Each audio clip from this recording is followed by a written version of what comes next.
Mesdames et messieurs, bonsoir. Bienvenue dans la grande édition à la une de ce journal. Amadou Soumaoro, le président de l'Assemblée nationale, inhumé aujourd'hui. La cérémonie a eu lieu à Séguéla, son village natal. Et ce soir, nous recevons un invité dans ce journal, Fulgence Nguessan.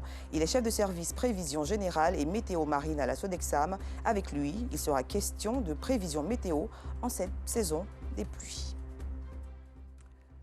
Il est décédé le samedi 7 mai dernier. Amadou Soumaoro, président de l'Assemblée nationale, a été mis en terre ce vendredi à Séguéla, sa ville natale. C'était en présence d'Alassane Ouattara, chef de l'État ivoirien, des membres du gouvernement et de l'ensemble des acteurs de la classe politique. L'inhumation du chef du pouvoir législatif s'est déroulée après la prière de 13 heures et la prière mortuaire.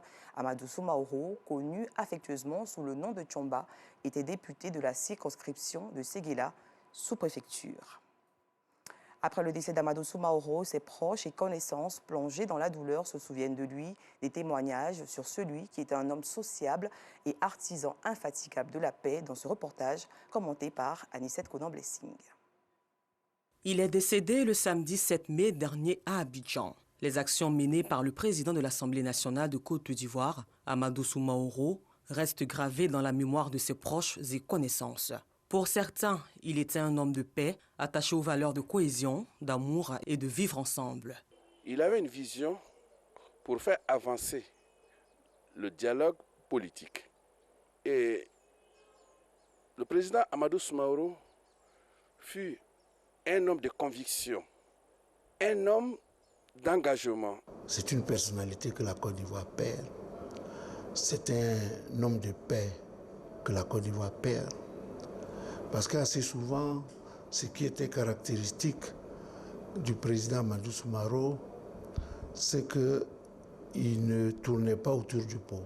Il a un caractère très apaisant dans ses discours après son élection à la tête de l'institution. Lui-même, lors de sa distinction, il a dit ceci. Cette distinction en qualité d'ambassadeur de paix n'est pas seulement la mienne à titre personnel, elle est celle de toute l'institution. La dose d'amour que les Ivoiriens expriment les uns pour les autres est très remarquable. Amadou Soumaoro était pour d'autres un homme sociable, adepte de relations humaines faciles. C'était un homme de paix, de cohésion sociale, un homme d'une grande valeur, un grand frère qui m'a toujours prodigué de bons conseils. Et je pense que la Côte d'Ivoire vient de perdre un grand commis de l'État. C'est surtout la détermination, la patience. Et puis voilà, il a été au perchoir de l'Assemblée nationale, n'est pas au perchoir qui le veut, n'est pas au perchoir si le président Alassane ne vous fait pas confiance. C'est parce qu'il fait partie des trois personnalités dignes de ce pays. Et dans ces trois personnalités, j'avoue que en matière de conviction, c'est la meilleure personnalité. Né le 31 octobre 1953 à Séguéla, dans la région du Ourodougou, Amadou Soumaoro était un homme d'État ivoirien. Après un deuil national de 3 jours déclaré par le gouvernement ivoirien et des obsèques dignes de son rang, Amadou Soumaoro repose à jamais à Séguéla, sa terre natale. Que la terre lui soit légère. Toujours de la tristesse dans ce journal, le président des Émirats arabes unis, le Cheikh Khalifa bin Zayed Al Nahyan, est décédé aujourd'hui à l'âge de 74 ans. À l'annonce de son décès, de nombreuses décisions ont été prises, notamment une période de deuil à effet immédiat pendant 40 jours. Les drapeaux seront également en berne. Le travail dans les administrations publiques et privées sera également suspendu pendant 3 jours avec effet immédiat. Selon la constitution émirienne, le vice-président et premier ministre Cheikh Mohammed Ben Rachid Al Maktoum, souverain de Dubaï, assurera la présidence jusqu'à l'élection d'un nouveau président. Une note de santé dans ce journal, le village d'Anono, dans la commune de Cocody, affiche sa volonté de se prendre en charge. La chefferie du village a initié les travaux d'extension de son centre de santé urbain. Le premier coup de pioche marquant le début des travaux a été effectué en présence de plusieurs partenaires au développement. Clément Boko. Le centre de santé urbain à base communautaire d'Anono affiche complet tous les jours. Idriss est le médecin-chef de l'établissement. Ici, en moyenne, nous recevons quand même autour de 1500 patients en termes de consultation curative de routine par mois, ce qui est quand même important. Pour accroître la capacité d'accueil de l'hôpital, la chefferie du village et le conseil d'administration ont initié la construction d'un nouvel édifice. La pose de la première pierre a eu lieu le 27 février de l'année 2020. Lors de la pose de la première pierre, je l'ai dit, l'expert à la matière nous a proposé un budget de plus de 500 et quelques millions. Donc depuis lors, nous sommes à la recherche des moyens, voilà, qui, quelle âme généreuse, allait pouvoir nous accompagner. En tant que village, on n'a pas de subvention en tant que tel. Mais en même temps, nous, on ne va pas rester à chaque fois planifier ou bien faire la coupette. Il faut forcément nous-mêmes, on recherche nos propres fonds. Il faut forcément nous-mêmes, on se mettre au travail pour accompagner l'État de Côte d'Ivoire, accompagner le président Alassane dans son esprit de développement. Pour la tutelle, ce geste est à encourager. Le chef du village ainsi que tous les villageois nous ont fait honneur en nous donnant ce bâtiment qui va voir le jour bientôt au niveau de la santé. Et ce n'est pas donné à tous les peuples de le faire. Mais aujourd'hui, ils ont mis ça dans leur projet, dans leur vision. Et nous sommes très contents et nous allons les accompagner dans ce processus-là. Un acte également salué par les partenaires au développement qui accompagnent la communauté villageoise d'Anono. En tant qu'un enfant de la cité, c'était important d'appuyer cela. Donc c'était tout cœur. Et en tant que pasteur, c'est important, vous voyez, c'est bien de prier par moment, mais il faut poser des actes concrets parce que les gens au quotidien, les gens ont besoin vraiment des actes qui accompagnent les paroles. L'ouvrage est un bâtiment de type R+2 qui abritera au rez-de-chaussée une maternité, une pédiatrie et des salles de consultation gynécologique. Au premier étage, les bureaux de l'administration et un restaurant au deuxième étage. La fin de l'année scolaire sonne dans quelques écoles. Parfaite illustration avec le Centre de rééducation de conseil de formation spécialisé San Pedro Pio d'Abidjan. Cet établissement a organisé aujourd'hui en son sein une fête de fin d'année en l'honneur des enfants en situation de handicap mental. Objectif, célébrer ces enfants parfois rejetés par la société. Joël Gosset. Les enfants en situation de handicap mental à l'honneur ce matin. Ils sont célébrés à l'occasion de la fête de fin d'année académique du Centre de rééducation, de conseil et de formation spécialisé San Padre Pio à Angré dans la commune de Cocody. Pour le directeur de ce centre, cette célébration relève d'une haute importance. Nous avons organisé une manifestation en l'honneur des enfants en situation de handicap, les enfants autistes, les enfants trisomiques, les enfants IMC, les enfants qui ont des difficultés d'apprentissage scolaire. L'objectif, c'est de sensibiliser tout le monde. Alors, pour dire aux parents qui ont des enfants en situation de handicap de ne pas se décourager, car l'handicap n'est pas une fatalité et qu'il y a des centres comme le centre de rééducation San Padre Pio qui est là pour les aider. Nous avons beaucoup de besoins, nous les parents qui avons ces enfants-là. Vraiment, ce n'est pas facile pour nous. Il y a des femmes qui sont abandonnées par leurs époux. Il y a des écoles qui refusent nos enfants. Disons, presque toutes les écoles refusent nos enfants. Il faut vraiment assez de moyens financiers pour pouvoir pousser cet enfant-là à devenir une personne dans cette société. L'initiative bénéficie du soutien de plusieurs institutions militants pour la prise en charge des enfants en situation de handicap mental. Je crois que c'est une bonne occasion de fêter les enfants avec situation de handicap. Ils ont des atouts, ils ont des capacités, ils peuvent jouer, ils peuvent parler, ils peuvent danser, ils peuvent aussi effectivement faire une vie normale comme les autres. Et pour cela qu'aujourd'hui, nous sommes ici pour les soutenir. La cérémonie a été marquée par une vente aux enchères de tableaux réalisés par les pensionnaires du centre. Le gros tam-tam Kenyan Pli est sorti pour annoncer un événement heureux dans le village de Atakro. C'est dans la région du Gontougo. La bonne nouvelle, l'intronisation d'un nouveau chef du village, une décision préfectorale pour mettre fin au désordre dans cette localité. Anicette Conan Blessing.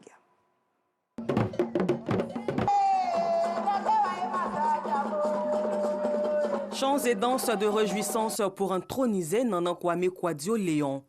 Nouveau chef du village de Atakro, situé dans la sous-préfecture de Tienkwakro, département de Kounfao, région du Gontougo.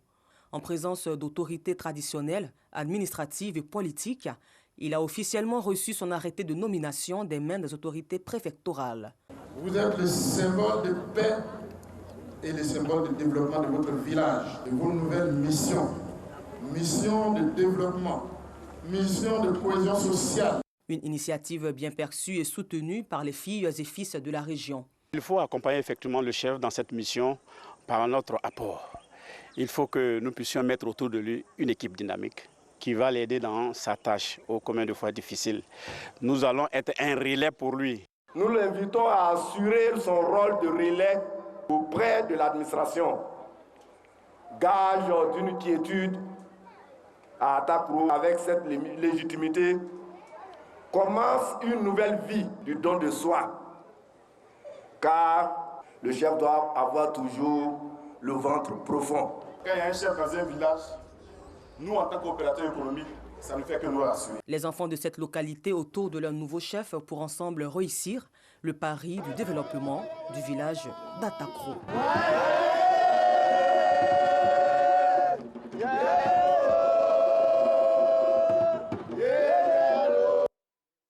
En Cisjordanie, cette fois, des milliers de Palestiniens craignent une expulsion dans le secteur de Masafer-Yatta, dans le sud du pays. C'est le cas de Ali Mohamed Jabarine. Ce Palestinien vit avec la peur de devoir abandonner son village situé dans les collines de Hébron. Restons toujours avec Anicette Conan-Blessing.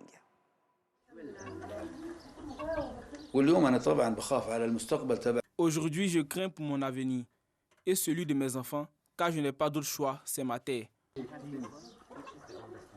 Ali Mohamed Jabarine vit dans la menace d'une expulsion depuis des décennies. Sa terre, la Cisjordanie, occupée par Israël, a été transformée en zone militaire dans les années 80.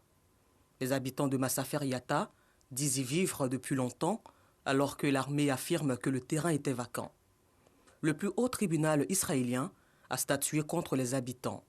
Jabarine craint d'être déplacé. Cela a toujours été ma terre et maintenant ils veulent m'expulser. Environ 1 million de Palestiniens vivent ici, 12 d'entre eux dans la seule maison de Jabarine.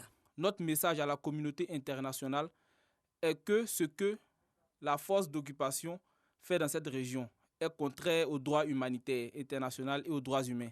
La Cour pénale internationale et les Nations unies doivent prendre des mesures pour mettre fin à ces crimes contre la région du Masafer-Yatta. L'Union européenne a condamné la décision du tribunal israélien. Bien que le temps soit compté pour les habitants de Masafer-Yatta, Jabarine ne compte pas être expulsé sans combattre. C'est ma terre et je ne peux pas la quitter. Les Israéliens sont fous. Nous mourrions pour notre terre. Depuis plusieurs semaines, des pluies torrentielles s'abattent sur le district d'Abidjan, des intempéries qui causent des dégâts humains et matériels. Elles n'ont certainement pas dit leur dernier mot. Et pour mieux appréhender ce phénomène météorologique, nous recevons Fulgence Nguessan. Il est chef de service prévision générale et météo marine à la Sodexam. Bonsoir et bienvenue sur le plateau. Merci, bonsoir madame. Comment expliquez-vous les caprices de la météo ces dernières semaines? Ok, effectivement, depuis ces derniers jours, il ne se passe pas plus de 3 à 4 jours sans pluie. Ce sont des signes annonciateurs que nous sommes pleinement en saison des pluies. Et la saison des pluies a débuté depuis le 1er avril 2022 et elle va s'étendre jusqu'au mois de juillet 2022. Alors, dans le sud de la Côte d'Ivoire ou partout en Côte d'Ivoire? Dans le sud de la Côte d'Ivoire. Au nord de la Côte d'Ivoire, elle va débuter dans le mois de juin 2022 et va s'étendre jusqu'en août 2022. Alors, vous avez dit depuis le 1er avril jusqu'en juillet. Oui. Alors, dites-nous, y a-t-il une période très sensible parmi ces mois? Oui, comme je le disais, nous sommes en saison de pluie. Et la saison des pluies est toujours suivie de fortes pluies. Et pendant cette saison des pluies, nous aurons le mois de juin, qui est le mois de forte abondance de pluie pour notre saison de pluie de la zone du sud. Donc, le mois de juin sera très sensible à des fortes pluies. Alors, quelles sont les dispositions à prendre justement dans cette période? Il faut dire que pour la saison des pluies qui a débuté depuis le 1er avril 2022, nous avons une tendance climatique qui donne pour cette saison des pluies une abondance de précipitations. Donc cette abondance de précipitations va se matérialiser par des fortes pluies. Et ces fortes pluies-là, nous attendons 716 mm de pluie qui sont supérieures à celle de la saison passée qui est à 545 mm de pluie. Donc vous convenez avec moi qu'on a une hausse de 171 mm de pluie. Alors donc pour l'Ivoirien lambda, qu'est-ce que cela veut dire? Cela veut dire que cette saison de pluie, il faut qu'on soit très vigilant. On aura une abondance de précipitations. Alors que fait la Sodexam justement pour accompagner les populations? Pour accompagner les populations pendant la saison des pluies, la Sodexam a mis en place un service de veille météorologique qui travaille 24 heures sur 24, nuit et jour, pour produire à temps réel les informations météorologiques envers la population. Et ces informations météorologiques sont portées vers la population à travers nos différents canaux de diffusion. Notre site internet qui est www.sodexam.com et aussi nos réseaux sociaux, Facebook, Twitter. Et aussi l'information est portée vers des structures étatiques comme l'Office national de la protection civile, la plateforme de la gestion des risques et des catastrophes, et aussi le centre d'information et de communication du gouvernement. Et le groupement des sapeurs-pompiers également? Exactement, le groupement des sapeurs-pompiers et aussi les médias d'État. Effectivement, la RTI, oui, et qui diffuse la météo juste avant les différents journaux. Exactement. Alors dites-nous, la Sodexam déjà est la société d'exploitation et de développement aéronautique, aéroportuaire et météorologique. Dans quelles conditions travaillez-vous pour obtenir ces résultats? Il faut dire que la Sodexam est une société qui est chargée de la météo en Côte d'Ivoire. Donc nous avons des stations de mesure un peu disséminées partout sur le territoire ivoirien. Donc ces stations de mesure-là, en saison de pluie, collectent des informations. Ces informations sont traitées par des ingénieurs météo. Tu produis un bulletin météo et ce bulletin est disséminé vers la population. Alors que comporte un bulletin? Un bulletin météo comporte des informations comme les informations sur le climat, sur l'atmosphère, sur les nuages, sur d'éventuels phénomènes météorologiques qui doivent advenir. Exactement. Donc nous encourageons la population à suivre les bulletins météo réalisés par la Sodexam. Alors vous avez dit que vous partagez ces informations via des structures étatiques. Oui. Est-ce que vous êtes sûr que ces informations parviennent aux populations? Quels sont les leviers que vous utilisez justement pour être sûr que ces informations, parce que c'est la population, la cible qui vit ces difficultés pendant les saisons des pluies, êtes-vous sûr que ces populations reçoivent ces informations? Oui, nous évaluons ces informations à travers nos différents abonnés sur nos différents réseaux sociaux. Depuis deux ans maintenant, les remontées des informations de nos différents abonnés qui nous parviennent nous permettent de nous améliorer. Donc quand nous remarquons que nous avons plus d'abonnés qui s'intéressent à la météo, cela nous fait dire que la population, l'individu lambda est informé des informations météo que nous distillons à la population. Alors quel conseil donnez-vous à la population pour éviter tous ces désagréments que nous rencontrons en saison des pluies? Ok, ce que nous pouvons dire, c'est que nous sommes en saison de pluie, nous sommes pleinement dans la grande saison de pluie, et nous demandons aux populations qui sont encore dans les zones à risque de libérer ces zones à risque-là, parce que nous prévoyons une abondance de précipitations dans ces zones-là, et cette abondance de précipitations peut causer des glissements de terrain qui peuvent malheureusement entraîner des pertes en vies humaines. Alors, je veux dire, il n'y a pas seulement que les zones à risque. Aujourd'hui, à Abidjan, toutes les zones, même les quartiers d'IUP, ont tous déjà vécu ces situations. Prenons le cas de la cité Alabra à la Riviera Palmeraie, ce n'est pas seulement ces zones qui sont touchées. Oui, c'est pour cette raison que nous demandons aux populations d'éviter d'obstruer les voies d'écoulement des eaux. Parce que sur les caniveaux, vous déversez des ordures dans les caniveaux, vous créez un obstacle au passage de l'eau. Et si l'eau n'arrive pas à passer, il prendra n'importe quel chemin et se retrouvera dans nos maisons. D'accord. Ensuite, quelles sont les autres actions, les autres conseils plutôt que vous pouvez donner à la population? Okay. Nous demandons aussi à la population de pouvoir suivre les bulletins météo produits par la Sodexam. Parce qu'un bulletin météo est porteur d'informations clés sur le climat. Donc, si nos populations suivent les différents bulletins météo, elles ne seront pas surprises par l'arrivée d'un phénomène météorologique. Est-ce que la Sodexam est accessible en dehors des structures qui partagent des informations? Est-ce que la population peut venir vers vous directement pour avoir certaines informations notamment?